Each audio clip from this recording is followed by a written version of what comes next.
আরে বক্তা হাত ছাড়াও। কি মনে হয় কম্বিনেশন এবারে কতটা সম্ভাবনা দেখছেন? তারপর নিউজিল্যান্ড প্রতিপক্ষ ইন্ডিয়া খুব ভালো টিম, ইন্ডিয়া কারা কারা ভালো পারফর্ম করতে পারে তো আমি বলতে পারবো না খেলায়, কিন্তু সবাই ভালো ফর্মে আছে। কোহলি আছে, গিল আছে, শ্রেয়াস আইয়ার আছে, রোহিত শর্মা, সবাই ভালো ফর্মে। এই উইনিং কি রাখা দরকার? ম্যাচ হয় না, সেক্ষেত্রে কি হাড্ডাহাড্ডি লড়াই হবে? ভালো খেলা, নিউজিল্যান্ডে ব্যাটিং ভালো, ইন্ডিয়ার বোলিংও তো ভালো। আগের দিন ইন্ডিয়া গ্রুপ পর্যায়ে হারিয়েছে, এবং সেক্ষেত্রে কি আগামীকাল ফাইনালে কি কোনো অন্য কিছু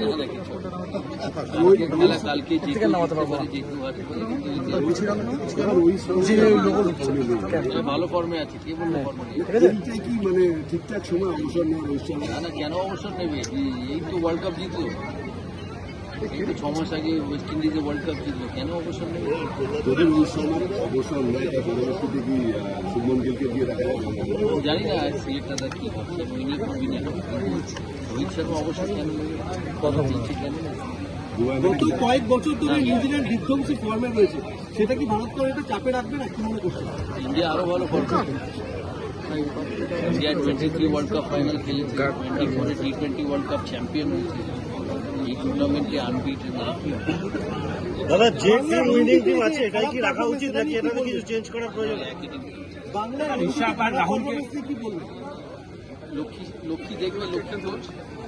আমি অতটা বেঙ্গল ক্রিকেটের সাথে ইনভলভ নই। লক্ষ্মী কোচ, লক্ষ্মী ভালো কোচ, লক্ষ্মী দেখবে। পুরো স্ট্রাকচারাল চেঞ্জ আনা দরকার, কি মনে করছে? না, আমি অত খবর রাখি না দাদা। ফুটবল দারুণ, আপনার বায়োপিক নিয়ে ফুটবল দারুণ, এত ভালো সুযোগ, এত ভালো মাঠ, মানে একদম জনবসতির মধ্যিখানে। দাদা, বায়োপিক কতদিন সময় লাগতে পারে? কি চলছে কাজ, নেক্সট ডিসেম্বরে রিলিজ হবে। এই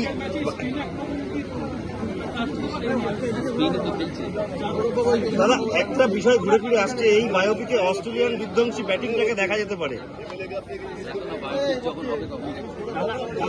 এবং স্টিভ ওকে দাঁড় করিয়ে রাখা সেই প্রসঙ্গটা কি থাকবে দাদা বায়োপিকে? স্টিভ ওকে দাঁড় করিয়ে রাখা টসে এই প্রসঙ্গটা থাকবে বায়োপিকে?